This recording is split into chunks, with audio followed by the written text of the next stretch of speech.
Vamos a comenzar con las lesiones ya neoplásicas y preneoplásicas del esófago. Entonces vamos a comenzar con primero los tumores benignos porque son muy poquitos los que hay y son los que vamos a comenzar. Y antes de pasar a cáncer de esófago, vamos a revisar la lesión precursora, que pues es la más importante creo que de todo el tema del esófago. Entonces, comenzando con los tumores benignos, estos son tumores que son realmente muy raros. Menos del 1% de todos los tumores del esófago van a corresponder a lesiones benignas. Entonces, la gran mayoría van a ser lesiones malignas, como pueden ver. Y estos tumores benignos, prácticamente su riesgo de malignidad es 0%. Es excepcional que teniendo una de estas lesiones benignas que vamos a mencionar, si se dejaran evolucionar, dieran cáncer. Eso es excepcionalmente raro. Sería una excepción a esta regla. Entonces, por lo tanto, decimos que su riesgo de malignidad es nulo. Aunque como todo, pues si se busca una asociación, pues seguramente se va a encontrar reportes de caso que sí se asocian con transformación, pero eso es una rareza. Entonces nos vamos a quedar con que el riesgo de malignidad es 0. Y pues vamos a tener evidentemente dos tipos de lesiones. Una que está derivado del epitelio escamoso propio del esófago, que va a ser el papiloma escamoso. Y la otra lesión está derivada del epitelio glandular, que per se no es un epitelio que normalmente tenga que estar ahí, pero pues ya sabemos que puede haber procesos de metaplasia o heterotopias en esa localización. Entonces tenemos epitelio glandular y de ese epitelio glandular se pueden también formar lesiones benignas. Ese sería nuestro otro tipo común. Entonces vamos a empezar con el primero, y a la lesión benigna que se presenta en el epitelio escamoso del esófago le vamos a denominar papiloma. Y igual que todos los papilomas en cualquier otra localización, pues van a tener prácticamente las mismas características que los que observamos en piel o en región genital. Son lesiones raras. La prevalencia, ven ustedes, es muy baja, desde 0.01 a 0.5% de la población, lo cual es rarísimo. Generalmente se van a ver como una lesión polipoide, que va a ser de un tamaño pequeño, más o menos 5 milímetros o menos. Generalmente van a ser solitarios y son más frecuentes que se presenten en el tercio distal. Aquí tenemos una imagen endoscópica de un paciente que tiene una esofagitis química, pero aquí lo que hay que resaltar es esta formación polipoide, que es la que corresponde a nuestro papiloma. Con la cromoendoscopía se puede observar de mejor manera sus características. Y aquí para lo que más le sirve al endoscopista ver con estas tinciones que hace, es ver la trama vascular y otras características en la superficie de las lesiones que les pueden indicar si la lesión es probablemente maligna. Aquí no tienen nada en particular, entonces pues eso sugiere que es un diagnóstico de una cuestión benigna. La mayoría, igual que en cualquier otra localización, están asociados con virus de papiloma humano. Y en esta localización, en más del 50% de los casos, se encuentra la asociación, ya sea por la morfología o por hacer algún estudio especial. Y generalmente son los subtipos de bajo riesgo, entonces van a ser más bien subtipos 6 y 11 o cualquiera de los que nos dan en la niñez, como del 1 al 9. Hay una variante que se denomina gigante, que es cuando miden más de 1 centímetro. Y ya dijimos que realmente el riesgo de progresión en teoría es 0, pero pues sí hay reportes de caso de progresión de estas lesiones. Tengo estos dos ejemplos de un caso que en ambos casos se asociaba con más de un papiloma, entonces tenían más bien algo que se llama papilomatosis, que es tener más de una de estas lesiones, y en algunos de estos casos pues sí se asoció con cáncer. Morfológicamente es muy distintiva la lesión, un papiloma. Es una neoplasia, una formación que crece hacia la superficie, entonces crece de manera exofítica y crece formando estas estructuras que son como si fueran unas estructuras que nosotros denominamos digitiformes o proyecciones digitiformes, porque si ven el contorno de esta lesión es como si fueran los dedos de una mano que están protruyendo hacia el exterior. Entonces, por eso se llaman estas lesiones papilomas, porque están formados por un montón de estructuras de aspecto papilar, como su nombre lo dice. Ya también hemos dicho en alguna ocasión que una papila es cuando tienes un tallo de estroma fibroconectivo, el cual está revestido por todas sus caras por algún epitelio. Esa es la definición de papila. Entonces aquí también forma esas estructuras papilares revestidas de epitelio escamoso propio de esta región. Y lo que tiene de particular aparte ese epitelio escamoso es que va a tener cambios que denominamos coilocíticos, cambios asociados con infección por virus del papiloma humano, que van a consistir en aclaramiento perinuclear y agrandamiento nuclear con irregularidades de la membrana del mismo. Y la lesión benigna que podemos encontrar en el esófago derivada del epitelio glandular se denomina adenoma. Y este va a tener exactamente las mismas características que los adenomas que vamos a encontrar en el intestino grueso. Entonces, cuando vemos el intestino grueso, pues van a ver las características que tienen los adenomas. Aquí no lo vamos a revisar porque no tiene sentido. Es una lesión extraordinariamente rara y casi siempre se va a originar en un contexto de una metaplasia intestinal en el esófago. Y eso es a lo que ya vamos a entrar. Bien, entonces nada más hay que aprenderse estas dos lesiones. Las benignas pues son esas, el papiloma y los adenomas. Otra lesión benigna que podemos encontrar, que es relativamente común, es el leiomioma, un leiomioma submucoso. Leiomioma pues, es un tumor benigno derivado del músculo liso, de la muscular propia de nuestro esófago, y que pues, es una lesión benigna. Entonces tiene crecimiento lento, generalmente son en tamaño pequeño, y también tiene una predilección muy importante para originarse en el tercio inferior del esófago. Una asociación clínica característica del leiomioma es que se asocia con infección por virus de Epstein-Barr. Entonces, generalmente se va a presentar en pacientes que tienen algún tipo de inmunodeficiencia, por ejemplo, VIH-Sida, inmunosupresión por fármacos, por enfermedad autoinmune, etc. Ellos son los pacientes más propensos a tener leiomiomas, porque pues, están asociados a una infección por un oportunista, que es el virus de Epstein-Barr. Y esas serían en realidad las lesiones benignas que podemos encontrar en el esófago. Cualquier otra que se encuentren por ahí, hasta un simple lipoma, un condroma, lo que sea, va a ser extraordinariamente raro.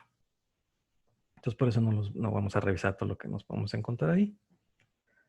Entonces ya teniendo esas tres lesiones benignas, pues vamos a pasar ya a las lesiones malignas. Y vamos a comenzar enunciando, describiendo las lesiones precursoras que pues, nos van a llevar al desarrollo del carcinoma invasor. Entonces igual vamos a clasificar a las lesiones precursoras y por lo tanto también a las lesiones invasoras en derivados de su origen en dos tipos. En lesiones escamosas, como su nombre lo indica, las que son derivadas del epitelio escamoso estratificado, el epitelio plano del esófago, y las lesiones glandulares, las cuales están originadas en las glándulas, generalmente derivadas de metaplasia. Las dos son un tanto raras, aunque es mucho más raro encontrar las lesiones escamosas. Estas representan menos de 1% de los tumores del esófago y el riesgo de malignidad es bastante grande el intervalo que puede haber del aumento del riesgo relativo, pero hasta cierto punto puede ser tan bajo como 2 veces aumentar el riesgo de tener cáncer invasor, hasta quizá más de 70 veces.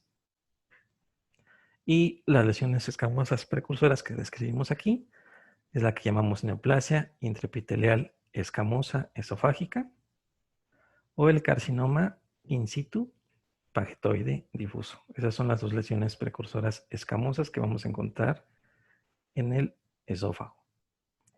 Y las lesiones glandulares son un poquito más frecuentes. Pueden representar hasta 5% de las lesiones neoplásicas del esófago, pero igual sigue siendo un tanto raro. Pero aquí su riesgo de malignidad sí es muy importante. El riesgo de malignidad empieza desde 30 veces el riesgo relativo de tener cáncer invasor hasta más de 100 veces. Entonces, si tienes una de estas lesiones precursoras, tu riesgo de tener cáncer es desde 3,000 veces más hasta cientos de miles por ciento de veces más de tener cáncer invasor. Y estas lesiones precursoras es el esófago de Barrett y la metaplasia intestinal, que ahorita vamos a ver que son dos espectros de la misma enfermedad. Bien, la lesión precursora escamosa ya dijimos que se llama neoplasia intraepitelial escamosa del esófago, ¿no? SNIE. Y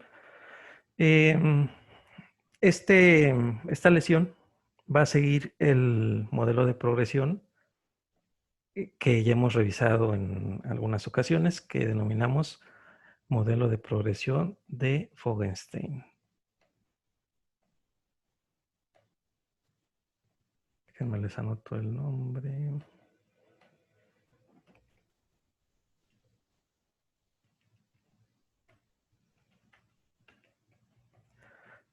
Es el modelo de Fogenstein, que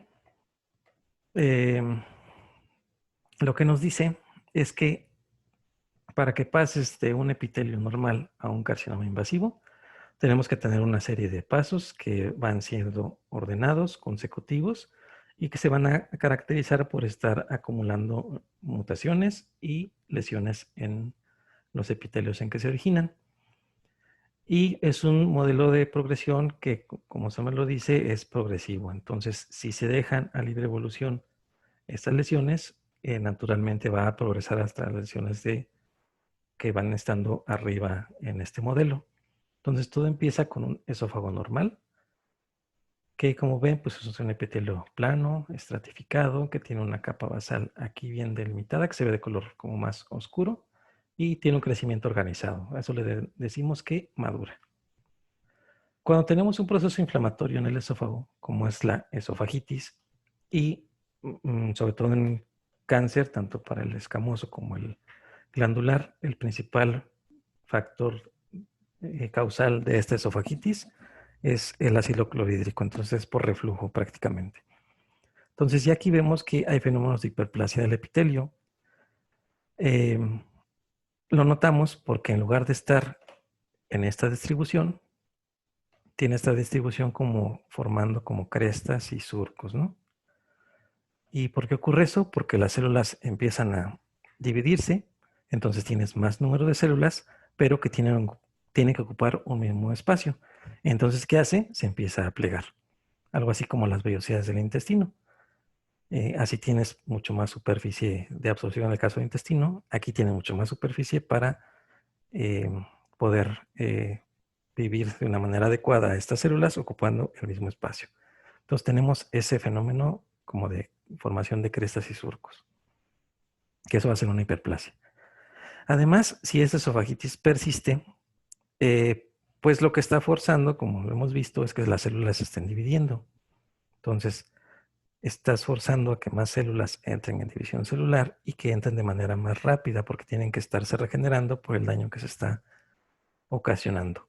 Entonces, esto puede llegar a provocarme que alguna de las células tenga mutaciones puntuales, por ejemplo, en el gen P53, que si recordamos es un gen supresor tumoral, que su función básicamente es vigilar el ciclo celular y la progresión de una fase G0 a una fase G1 y así.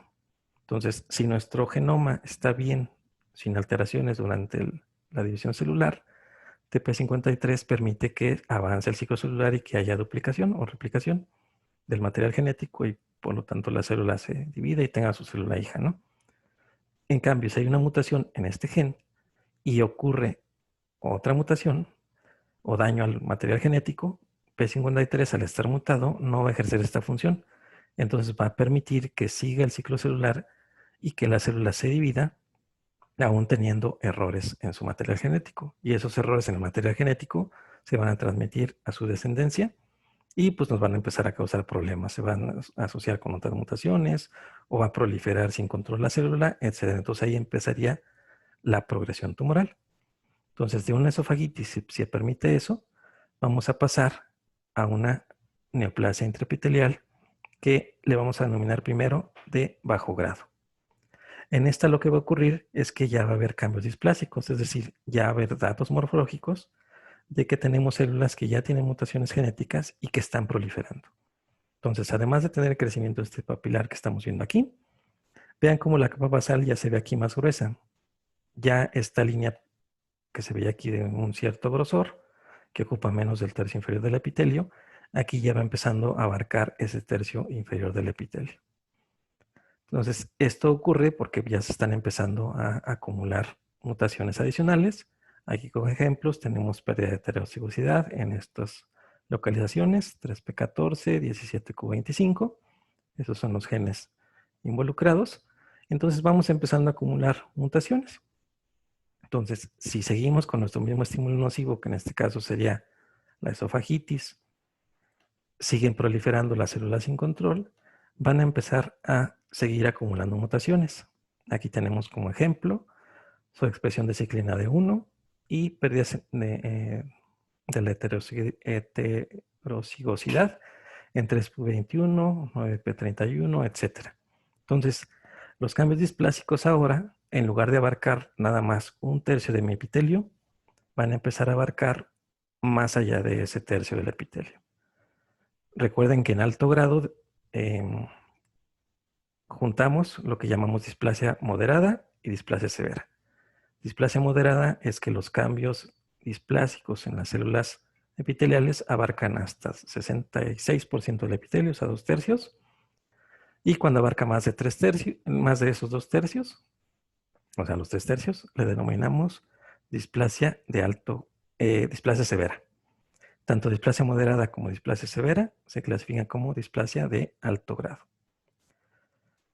Si nuestra displasia abarca el 100% de nuestro epitelio, o sea, todo su espesor, le podemos denominar también carcinoma in situ. Finalmente, displasia moderada, displasia severa y carcinoma in situ tienen el mismo comportamiento biológico. Entonces, esas tres entidades les denominamos neoplasia intraepitelial de alto grado.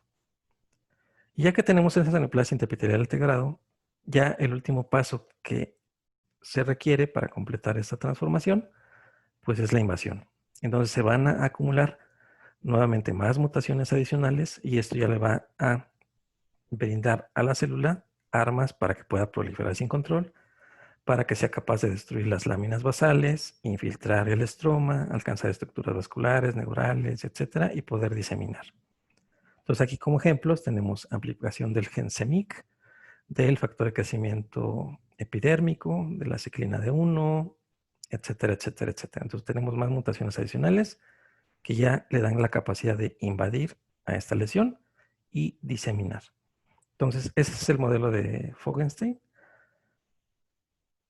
Y es el modelo que podemos aplicar a muchos epitelios, como lo vamos a seguir viendo a lo largo del curso.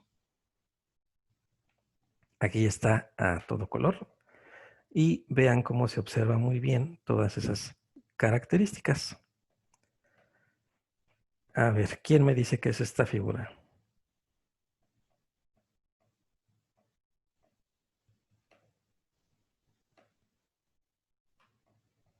Es el epitelio normal, ¿no? Ajá, es un epitelio normal del esófago. Noten cómo se ve la capa basal de un color más azul y se ve como si fuera una línea nada más. Abarca nada más un pedacito del epitelio y se ve que madura. Este, ¿qué sería?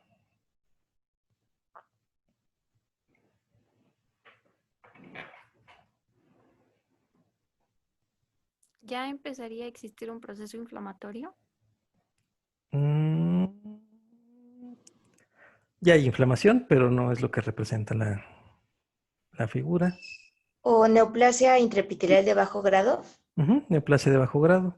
Vean, de esta línea para abajo es el tercio, la capa de células basales. Vean cómo ya no ocupa nada más una línea aquí apenas perceptible que está pegada a la lámina basal. Aquí ya abarca todo este espesor, que más o menos es el tercio, un tercio del epitelio, ¿no? Y arriba ya también tenemos alteraciones, o sea, vean qué diferente se ve de este lado y están al mismo aumento. Aquí los núcleos son más grandes, tienen estos halos claros alrededor del núcleo, aunque todavía madura un poquito. Pero como los cambios abarcan el tercio inferior del epitelio, le llamamos displasia leve. Esta entonces, ¿qué sería? La tercera. Una De displasia bajo grado. moderada. Esa parece moderada. Quizá todavía podría ser de bajo grado, pero ya parece un poco más moderada. Nuevamente tenemos cambios claramente displásicos del tercio inferior del epitelio, pero también aquí empezamos a tener algunas células que también se ven bastante anormales. En este caso, a lo mejor nos ayudaría mucho encontrar mitosis a esta altura, la cual no se ve aquí. Entonces, esta puede ser tanto grado bajo como moderado, pero para efectos, esta es fotografía de Robbins, está clasificada como displasia moderada. ¿Y esta que está aquí, cómo le llamarían? Este ya sería un carcinoma ¿In situ o invasor? in situ. In situ. Sí. Sería una displasia severa o un carcinoma in situ, ¿no? Aquí, esto que está señalando la flecha, es la lámina basal. Se ve como una raya color rosita. Y vemos que por arriba de ella, todas las células ahora sí se parecen a estas, a las basales, ¿no? Tiene ese aspecto basaloide. Y aquí están reemplazando completamente todo nuestro espesor del epitelio. Y comparen esto contra la primera figura. Vean cómo se ve claramente diferente. En este caso, pues está sustituyendo el 100% del epitelio, entonces sí le llamaría carcinoma in situ, pero si le llaman displasia de alto grado, también está correcto. Y eso es en el modelo de progresión del epitelio escamoso. Ahí sí podemos observar muy bien todos estos cambios y podemos ver esta secuencia. En el epitelio glandular, que es el que está acá abajo, es más difícil de evaluar esto, porque aquí como nada más es una sola capa de células, no empieza a ocurrir todo esto que estoy mencionando. En el epitelio glandular, lo que ocurren, los cambios que ocurren para determinar que hay displasia son dos. Uno es que hay cambios en los núcleos. Vean, comparen esta glándula que está encerrada en el círculo y esta otra que también está encerrada en el círculo con lo que está señalado aquí en la flecha. ¿Qué diferencias ven de aquí? Que vamos a poner A esta zona que le llamamos B. ¿Qué le ven diferente? Los Quizá- núcleos están como más alargados. Bien, los núcleos Se están pierde como elongados. la mucosidad, ¿no? Ajá, los núcleos aquí son redondos y chiquitos y basales, ¿no? Y aquí están alargados. De hecho, les decimos que tienen forma de puro o de cigarrillo porque se alargan. Están estratificados. Por eso es que, como mencionó Dania, aquí se ve todavía que hay moco y aquí ya no se ve que producen moco. Entonces, esos son los cambios citológicos que nos dicen que hay displasia en un epitelio glandular del tubo digestivo. Ese es uno de los criterios. Y el otro es este que se ve aquí. Estas glándulas, a diferencia de unas glándulas normales, están fusionadas. Vean cómo en esta glándula está separada de esta de acá arriba o de esta de acá. Y aquí están juntas. Entonces tenemos aquí una estructura nodular y tiene dos luces. Aquí tenemos otra estructura nodular y tiene 1, 2, 3, 4 luces. Entonces es una displasia arquitectural. Y aquí es displasia de alto grado. También vean los núcleos aquí. A diferencia de estos, en la displasia de alto grado ya no son alargaditos, sino que se vuelven otra vez como cúbicos, pero se vuelven hipercromáticos y tienen un nucleolo muy prominente, que se ve muy fácilmente desde este aumento.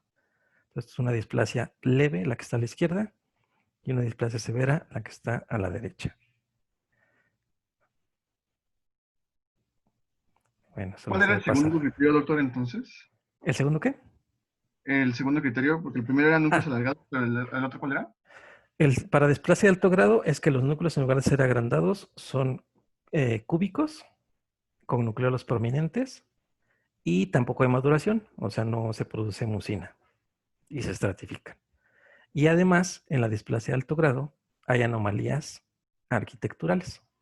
En la displasia de bajo grado no hay anomalías arquitecturales, en la de alto grado sí. ¿Y qué son anomalías arquitecturales? Que las glándulas se fusionan entre sí o que tienen crecimientos papilares o micropapilares o cribiformes o sólidos. Esos son los criterios. Gracias. Ujú. Ah, sí. Otro de los usos de la bata.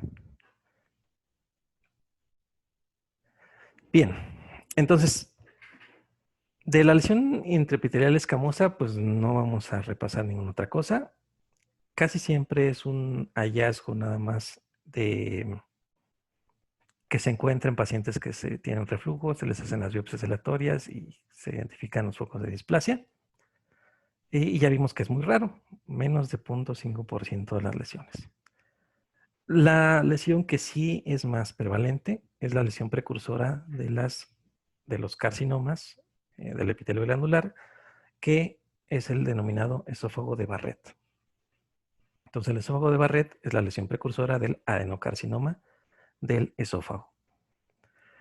¿Cómo se divide el esófago de Barrett? Es un tema que hasta la definición es un tanto debatible, porque depende de la región en el mundo en que estemos y depende pues de la asociación, sociedad, cuerpo colegiado, etcétera, que predomine en esa región o en el sitio donde van a ustedes a trabajar. Entonces, hay dos grandes vertientes para evaluar esta lesión. Una, que es la que no vamos a usar para fines de la clase, pero que sí la usamos mucho en la práctica, que son las definiciones orientales, o sea, Japón, China, Corea, asiáticas para pronto, y que también los del Reino Unido la siguen, que es, le llamaríamos como que la corriente oriental. Esa corriente oriental define al esófago de Barrett como un esófago que tiene una metaplasia columnar. Es decir, en lugar de que mi esófago, que normalmente tiene epitelio escamoso estratificado, ese se sustituye por un epitelio columnar. Es decir, que está formado ahora por células columnares que producen mucina. Es decir, que es un epitelio glandular. Esa es la definición oriental. ¿Qué quiere decir? Que yo en mi esófago puedo tener una metaplasia de tipo gástrica y a eso ya le llamaría esófago de Barrett. Que puedo tener un epitelio columnar que me asemeje al cardias o al píloro, le llamaría esófago de Barrett. En cambio, les repito, eso ocurre en Asia y en Reino Unido. En cambio, la escuela occidental está dominada por los Estados Unidos. Entonces, los Estados Unidos, por ejemplo, aquí el Colegio Americano de Gastroenterólogos define al esófago de Barrett como la identificación del epitelio columnar identificado por endoscopía y en el que se demuestran células caliciformes en el tejido. Entonces, los estadounidenses, a fuerza, necesitan ver células caliciformes para establecer el diagnóstico de esófago de Barrett. Las células caliciformes son las mismas que revisten el epitelio intestinal, las criptas de Lieberkühn. Entonces, tiene que tener metaplasia intestinal para que yo le llame esófago de Barrett. Esta es la definición que es más universalmente aceptada, es la que más se usa y la que más van a ustedes escuchar y utilizar en nuestro medio porque pues estamos más influidos por los estadounidenses que por otras corrientes. Entonces, es la definición que vamos a estar utilizando. Y esto es importante que lo sepan porque cada que ustedes lean un trabajo de esófago de Barrett o de adenocarcinoma de Barrett o estas cosas, pues tienen que ustedes también tener en consideración esto que les acabo de mencionar. Si su estudio es asiático, pues seguramente utilizaron la definición asiática, ¿no? Entonces, los criterios son un poquito más laxos para diagnosticarlo, pero no quiere decir que esté incorrecto. De hecho, ellos demuestran muy bien en sus series que ya teniendo cualquier tipo de metaplasia columnar, aunque no sea todavía de células caliciformes, tu riesgo relativo de tener cáncer va a aumentar, y más de 2 veces. Entonces, y como saben, ellos tienen tasas más altas de detección de cánceres tempranos y generalmente también tienen mejor pronóstico en ese tipo de cáncer. Hacen más resecciones endoscópicas, más resecciones limitadas que en Occidente, donde tenemos lesiones más avanzadas. Casi no se hacen mucosectomías o resecciones endoscópicas, sino que vas a quimioradio o a cirugía. Entonces, sí es un tanto diferente eso. Entonces, pues hay que tenerlo en cuenta para cuando lo leamos, ¿no? Bien, entonces ya haciendo de lado a eso, pues nuestra definición que vamos a estar utilizando, pues va a ser la occidental, porque es lo que más literatura hay y lo que más se parece a nuestra población. Entonces, el esófago de Barrett se puede identificar de 1 a 5 o 6% de las endoscopías de pacientes que tienen el procedimiento porque generalmente son sintomáticos. Entonces podríamos decir que hasta 10% de las endoscopías de pacientes que tienen reflujo gastroesofágico sintomático, vamos a encontrar esófago de Barrett. Y como ven, es un número alto, 1 de cada 10. Si ahorita hacemos una encuesta entre nosotros, les apuesto que andaremos cerca de esa prevalencia. Al menos 10 de nosotros vamos a tener síntomas de reflujo. Y bueno, eso es en pacientes que tienen reflujo, ¿no? Porque ya tienen síntomas y entonces pues van a buscar atención y pues ya cuando lo interrogas y te das cuenta que sí tiene ya años de síntomas, te indica hacer la endoscopía para identificar lesiones o ver que todo esté bien y que nada más sea hipersecreción. Pero bueno, eso es lo que pasa con los pacientes que tienen síntomas. Pero ¿qué pasa con los asintomáticos? Entonces, en series de autopsia se ha determinado que por cada esófago de Barrett que yo he diagnosticado, hay 20 más que andan caminando como si nada y que no lo saben. Hay 20 más que no están diagnosticados.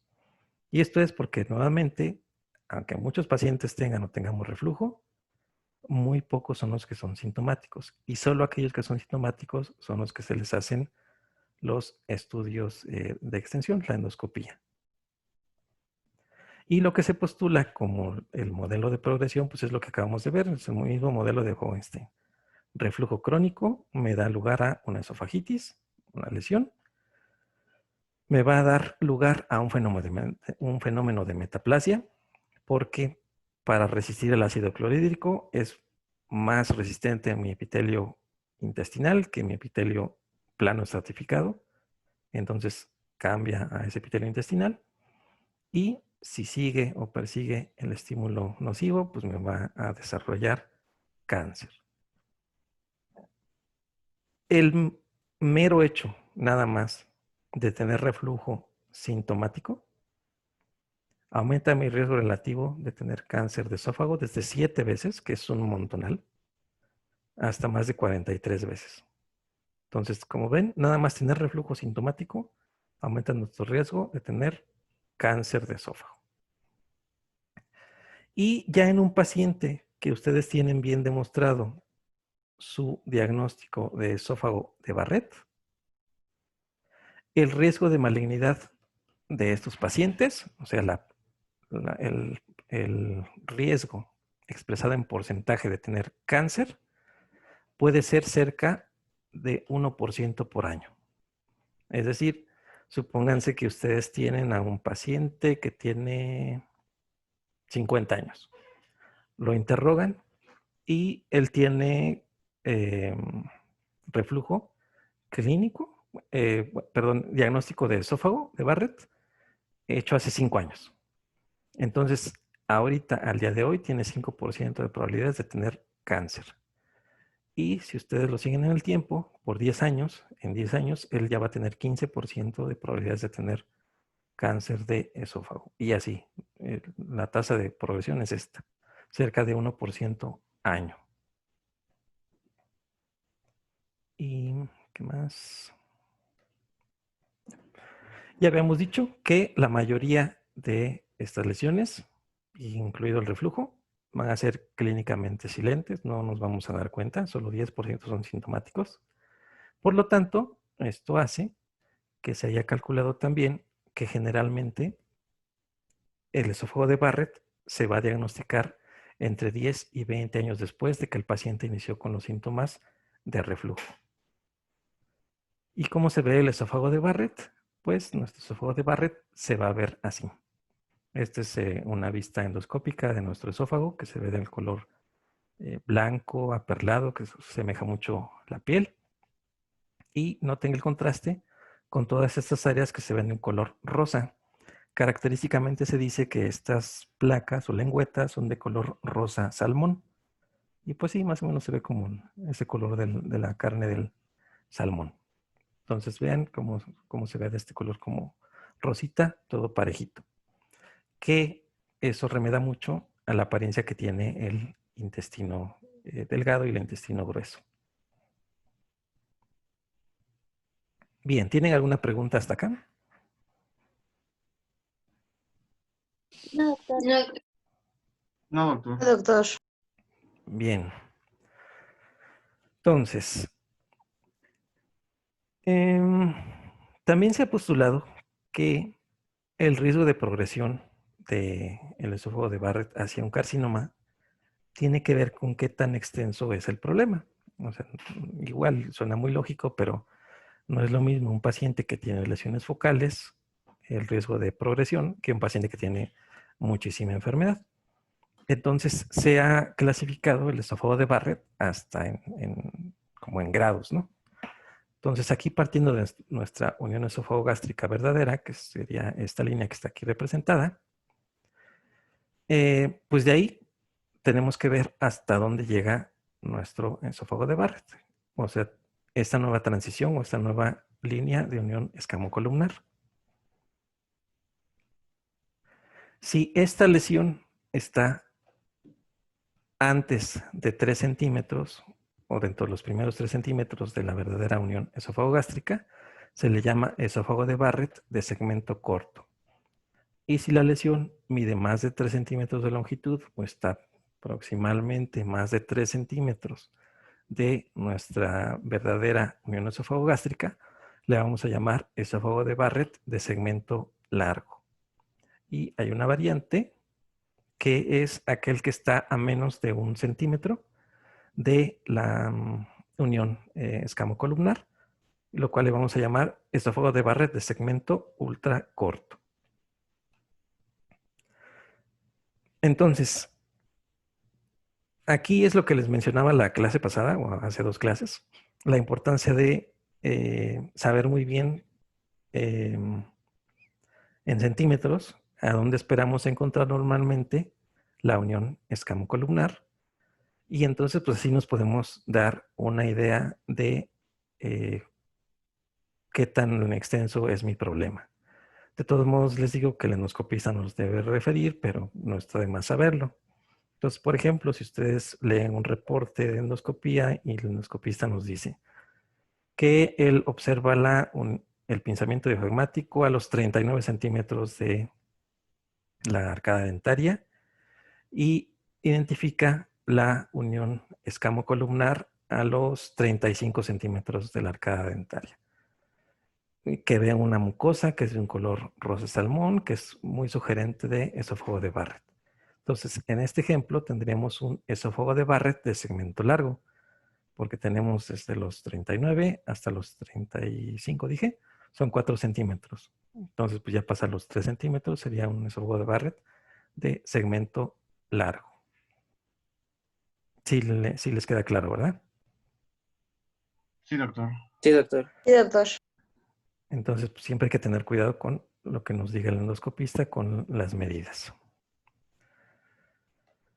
Entonces, por ejemplo, en nuestro país, pues hay algunos estudios que generalmente son del seguro o del ISSSTE o de lugares así donde tienen pues mucho más población. Y encontramos que está hecho en el Centro Médico La Raza y... pues sí, nomás en La Raza. Donde ellos identificaron, el título es la asociación entre el reflujo gastroesofágico sintomático y esófago de Barrett, Y ellos encontraron que la prevalencia de esófago de Barrett en estos pacientes era 10%, 9.6, casi el 10%, que es lo que se sabe para el mundo occidental, ¿no? Entonces se corrobora esta información. En ese estudio especial fue de 109 endoscopías altas consecutivas, en las que se les aplicó este cuestionario para saber si tienen o no síntomas, y cuando tenían, pues sí, ya se les procedía a hacer su estudio, ¿no? El esófago de Barrett tenía mayor prevalencia en pacientes que tenían antecedentes de hernia yatal, 90% contra 42%, una P muy significativa. Y eso es lógico, ya dijimos que nuestro principal factor de riesgo para tener reflujo gastroesofágico es que tengamos una unión esofagogástrica que no está íntegra. Y esto generalmente ocurre porque hay hernias diafragmáticas o hernias yatales por deslizamiento. Y también el otro factor que se asoció con que hubiera mayor proporción de pacientes con esófago de Barrett es la duración de los síntomas. Vean, aquellos que tenían 14 años tenían mayor prevalencia de esófago de Barrett que aquellos que tenían la mitad de años sintomáticos, o sea, 7 años. Y eso también les dio muy buena significancia estadística. Este es otro estudio, este también es este es del ISSSTE, y en este también encontraron, aquí más bien lo que trataron de hacer es que en una serie de pacientes ya más no seleccionada, o sea que se hicieron endoscopías, pero no por reflujo, sino por alguna otra cosa, vieron qué proporción de pacientes se encontraban esófago de Barrett. Y aquí en pacientes no sintomáticos o por alguna otra cosa, la prevalencia es mucho menor, vean, fue 0.26%. Y entonces lo que hicieron es que empezaron a ver todas estas características clínicas y trataron de identificar cuáles se asociaban con esófago de Barrett. Y las que están asociadas son las que están ahí encerradas en los cuadros grises, todas ellas con buena significancia estadística. Vemos que los principales factores asociados eran tener síntomas de reflujo y que estos duraran más de 5 años. Vean cómo los que tenían esófago de Barrett eran 73%, perdón, contra 24%. Los que tenían pirosis, este ardor retroesternal, vean, 100% contra 45.2%. Y los que tenían nuevamente hernia yatal, 57 contra 24%. Entonces con esto pues seguimos corroborando y seguimos comprobando que nuestros principales factores de riesgo para tener esófago de Barrett son síntomas de reflujo gastroesofágico, dentro de esto es la pirosis, importante, y el antecedente de tener hernia yatal. También no está aquí. No está aquí. Pero otro factor de riesgo también muy importante y que para estas épocas quizá por la temporalidad no le dieron tanta importancia, pero la obesidad. La obesidad también es un factor de riesgo muy importante para tener esto. Recuerden que con la obesidad aumenta la presión intraabdominal, entonces eso favorece que no haya un adecuado vaciamiento gástrico, que aumente la presión también de la cámara gástrica y que entonces nos provoque el reflujo. También se asocia más con hernias yatales, etcétera. Entonces también es un buen factor de riesgo que aquí no está considerado, pero que lo podemos tomar también como un buen factor de riesgo. Bien. ¿Y cómo se diagnostica entonces el esófago de Barrett? Pues una vez que ya tienen la sospecha clínica por los datos del paciente, pues lo que van a hacer es el estudio endoscópico. El endoscopista pues va a ver estas lenguas de color salmón y bla, bla, bla. Pero de todos modos tiene que tomar biopsias. Tenemos que corroborarlo histológicamente. El estándar de diagnóstico es el examen histológico. Entonces tiene que tomar biopsia. Entonces las biopsias se hacen bajo cierto protocolo que ahorita lo vamos a mencionar en qué consiste y por qué. Pero así es como se ve histológicamente un esófago de Barrett. Aquí vean a su derecha, tenemos el epitelio escamoso estratificado y vemos que tenemos el cambio abrupto hacia un epitelio glandular que corresponde al del cardias. Pero este epitelio glandular tiene presencia de células caliciformes. Se ven de aquí de un color como más moradita sus vacuolas, ¿no? Entonces, En este caso, siguiendo los lineamientos del Colegio Americano de Gastroenterólogos, al identificar las células caliciformes, pues hacemos el diagnóstico de metaplasia intestinal y esto nos hace en automático el diagnóstico de esófago de Barrett. Aquí están más cercanas y se ven de una mejor manera nuestras células caliciformes. Vean, son estas que tienen una gran vacuola única de mucina que está encima de su núcleo y comprime un poco o hace que el núcleo se vea como un poquito alargadito y pues eso le da la forma característica de cáliz. Se ven así. Y pues por eso se les llamo caliciformes, ¿no?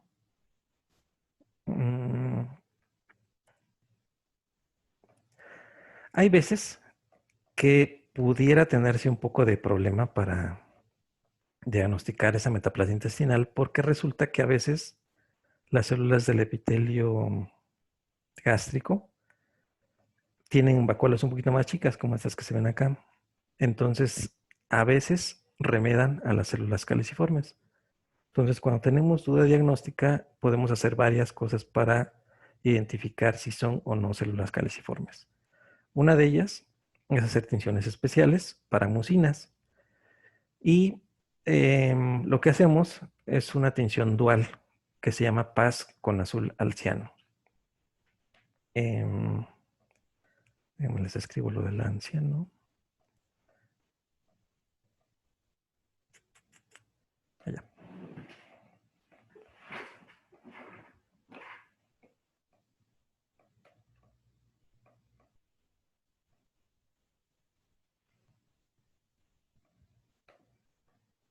Se los voy a poner en el chat.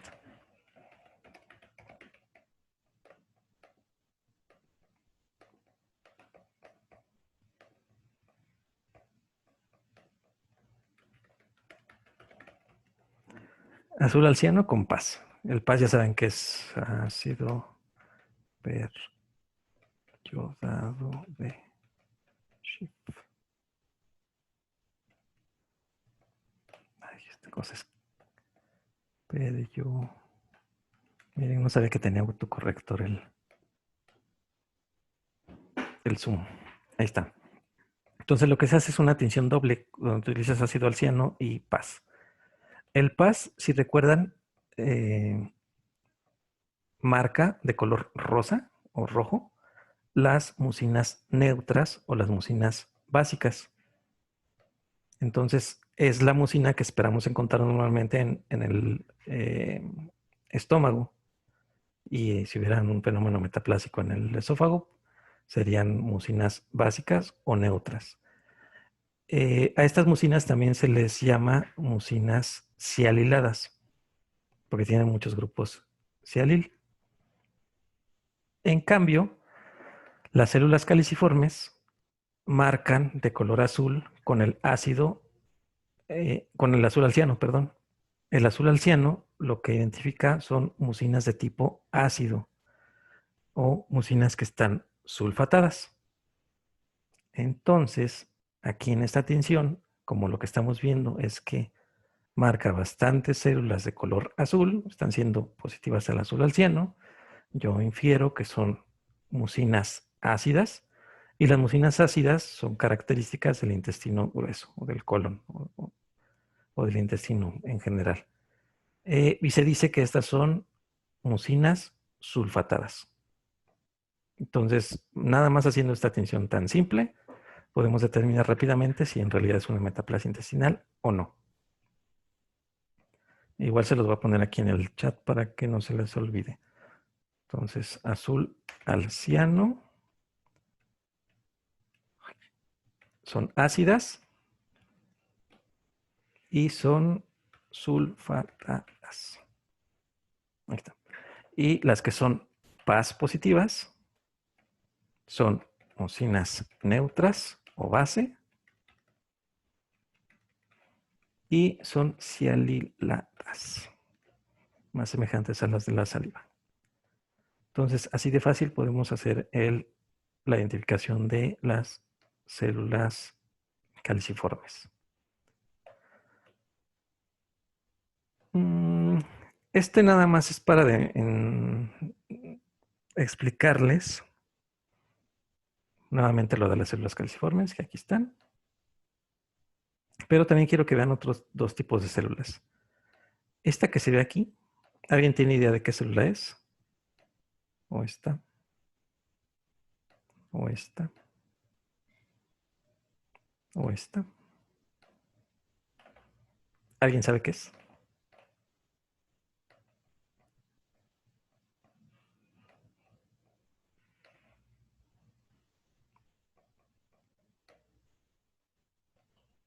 ¿Nadie?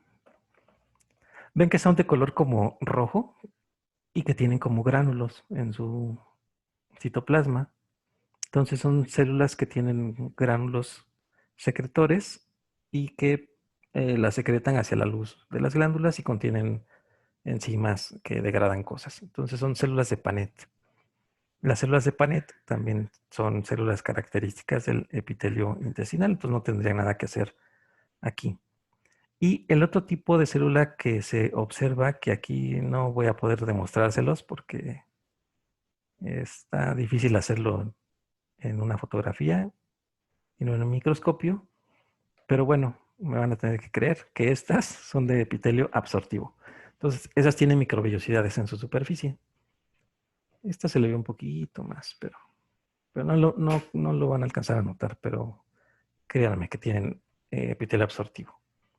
Entonces, cuando tenemos un epitelio glandular que tiene los tres elementos, tiene células caliciformes, tiene células de Panet y tiene células del epitelio absortivo, decimos que ese epitelio tiene una metaplasia intestinal completa. Se llama completa porque tiene todos los elementos que esperamos encontrar en un epitelio del intestino delgado o grueso. Cuando no tiene todos estos tres elementos, cuando tiene nada más uno de ellos, por ejemplo, solo las células caliciformes, se denomina metaplasia intestinal incompleta. Y eso apréndanselo bien, porque para cáncer gástrico, uno de los factores de riesgo importantes es que tengas metaplasia intestinal incompleta. Ya cuando vemos el tema lo vamos a repasar, pero hay que aprendérselo así porque se asocia con cosas bastante diferentes cada una de estas metaplasias. Doctor, ¿puede repetir los tres componentes que eran las células caliciformes de Panet y cuál era el último, perdón? Células de epitelio absortivo. Gracias. Ahí se los pongo en el chat. Células de Panet, células absortivas. Ay, miren, me pone abortivas, absortivas. Porque tiene microvellosidades. Y las células caliciformes, que lo que secretan es moco. Entonces vamos a poner mucoproductoras. Ahí está. Entonces, si tiene las tres, eso se llama metaplasia intestinal completa o madura. ¿Qué quiere decir? Que si mi epitelio, en este caso el esófago, que es escamoso, está sometido a un factor agresivo que sería mi ácido clorhídrico, sufre un fenómeno de metaplasia, se transforma en un epitelio que le dé más resistencia. El epitelio que más resistencia le da en este caso sería un intestinal completo. Como lo hace completo, quiere decir que todas las células se reprogramaron bien para diferenciarse hacia ese epitelio. En cambio, cuando solo tienes uno o dos de estos elementos, se le llama metaplasia intestinal incompleta o inmadura. Entonces, eso lo que me está indicando es que ya el programa genético de esas células tampoco está muy bien, porque si bien hizo el fenómeno de metaplasia, no lo hizo completo. Entonces quedó como que a la mitad del camino. Y eso es porque ya tiene algunos problemas también genéticos esas células y no hacen la transformación completa. Por lo tanto, la inmadura es la que se asocia más con cáncer que la madura. Y si se dan cuenta, el criterio para esófago de Barrett, según los norteamericanos, es presencia de células caliciformes. Entonces, básicamente es identificar la metaplasia inmadura, no tanto la madura. Ya que te encuentres una de estas maduras, sí es una rareza, pero puede ser. Bien, entonces vean, Bueno, ya tenemos nuestro diagnóstico de esófago de Barrett porque ya tomamos la biopsia, identificamos las células caliciformes. Ya les dije que si no podemos a la primera, le hacemos tinciones especiales o algo y ya decimos, sí, hay Barrett. Lo siguiente que tenemos que decir es que si en ese Barrett nosotros encontramos displasia o no, porque vean la diferencia tan impresionante que hay de la asociación con el cáncer cuando tienes displasia que cuando no la tienes. Si no tienes displasia en tu esófago de Barrett, ya habíamos dicho que el riesgo relativo a transformación iba más o menos de 6, 7, 8 y más de tener cáncer. Aquí, basado en estos dos estudios, tenemos que la incidencia de carcinoma en estos casos sería de 5, póngale 6 por cada 1000 pacientes año cuando no tienes displasia. Pero cuando tienes displasia de bajo grado, se triplica. Casi 17 por cada 1000 por año. Y si tu displasia es de alto grado, 10 veces más o 12 veces más. 65 por cada 1000 por año. Entonces vean cómo el riesgo relativo cambia mucho si ya se encuentra displasia. Entonces aquí otra cosa de las que tienen que ustedes tener en mente es que siempre que lean en un diagnóstico histológico esófago de Barrett, tiene que ponerles el patólogo, ¿hay displasia o no hay displasia? Y tan importante es que si no hay displasia les tenemos que decir no hay displasia. Porque a lo mejor nada más les ponen esófago de Barrett y ya. Y van y le preguntan al patólogo que tiene displasia o no, pues te va a decir, pues no, y por eso no se la puse. Pero para evitarse eso y para que sea claro, aún no tengas, se recomienda que tú le pongas no tiene displasia. Eso visto en porcentaje, que es más fácil entenderlo para todos nosotros. Si no tiene displasia, riesgo de progresión, menos de 2%. Si tiene displasia de bajo grado, alrededor de 10%. Pero si es de alto grado, desde 15 hasta 30%. Pues aquí está. Es casi que un resumen de lo que hemos estado hablando ya. Entonces, ¿qué vamos a ver en las biopsias? Aquí tenemos a mano izquierda un espécimen quirúrgico donde podemos ver nuestro esófago. Esta sería nuestra nueva unión escamocolumnar y toda la mucosa esta que estamos viendo es una mucosa metaplásica. Vean cómo se ve de ese color como rosita. Aquí se ve un poco más rojo, pero bueno. Pero vean esa mucosa cómo se ve como hasta nodular. Se ve ya más irregular, como si ya estuviera pasando otra cosa ahí. Hacemos nuestros cortes histológicos e identificamos nuestras células caliciformes. Entonces hacemos nuestro diagnóstico de esófago de Barrett. Y precisamente en este caso, esta zona corresponde a este corte y este ya es un carcinoma que está ahí originado en el esófago de Barrett y de este lado es puro esófago de Barrett. Entonces aquí nada más era para recalcar lo que les había dicho hace rato. Dentro de los tipos celulares tenemos las caliciformes, las de Paneth y las columnares. Las caliciformes ya dijimos que son ácido azul alciano positivas, son ácidas, pero otras cosas con las que podemos marcar es con inmunohistoquímica. Entonces le hacemos MUC2, que es la mucina característica del tubo digestivo, del colon. Podemos hacer CDX2, que identifica células caliciformes también. Y serían CK7 negativas. La citocreatina 7 se expresa nada más en el esófago y en el estómago, pero no en el colon. Y en el colon al revés se expresa una que se llama citocreatina 20, que en el esófago y en el estómago deben ser negativas. Entonces podemos hacer todas esas distinciones para establecer si hay o no esófago de Barrett. Pero todo podría ser más fácil todavía. En lugar de hacer todo eso, hay varios estudios que demuestran que si hacemos más cortes adicionales de las biopsias que ya tenemos, con 4 niveles que yo vea, puedo detectar 99.9 de las células caliciformes.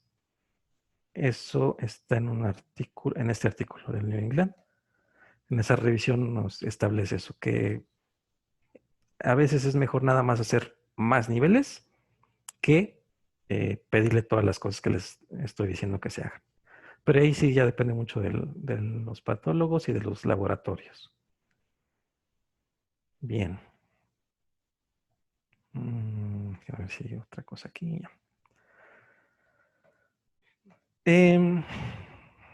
Bien, ya les dije que una vez que diagnosticamos si hay esófago de Barrett o no, lo que tenemos que hacer es determinar si hay displasia o no.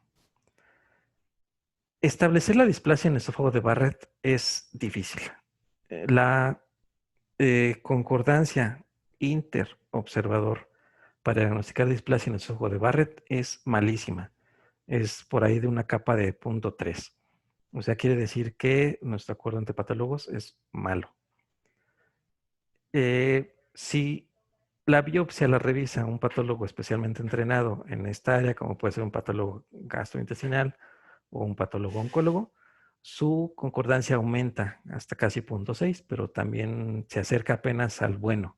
Es moderada, de hecho, la concordancia. Entonces, con esto, ¿qué les quiero decir?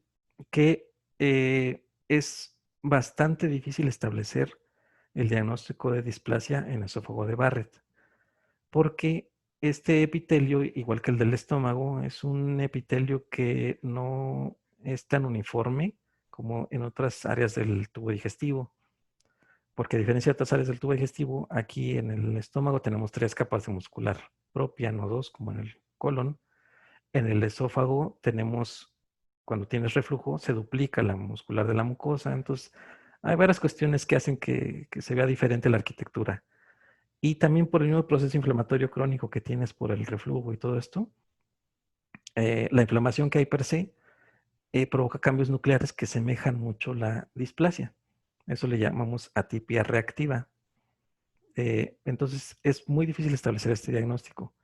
Entonces, igual, otro consejo es que siempre que vean ustedes un paciente con Barrett y que se diagnostique, ya el grado que quieran de displasia, desde que no haya hasta que haya severa, siempre se recomienda que lo revise algún otro patólogo o tener una segunda opinión o hasta una tercera opinión para estar seguros del diagnóstico, porque esto va a repercutir en la vigilancia y el tratamiento del paciente.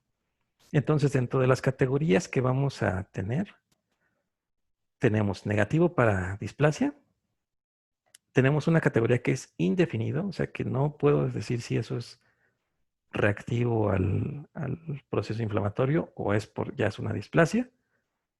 Cuando sí puedo decir que hay displasia, pues ya la clasifico si es de bajo grado o si es de alto grado. Y cuando identifico carcinoma neoplasia epitelial de alto grado, hasta en 60% de los casos voy a identificar un componente invasor adyacente. Y pues nuevamente les digo, es muy difícil de evaluar, muy difícil de observar. Generalmente se van a requerir varias biopsias. De hecho, hay una clasificación que se llama clasificación de Viena, de cómo debemos reportar la displasia en el tubo digestivo.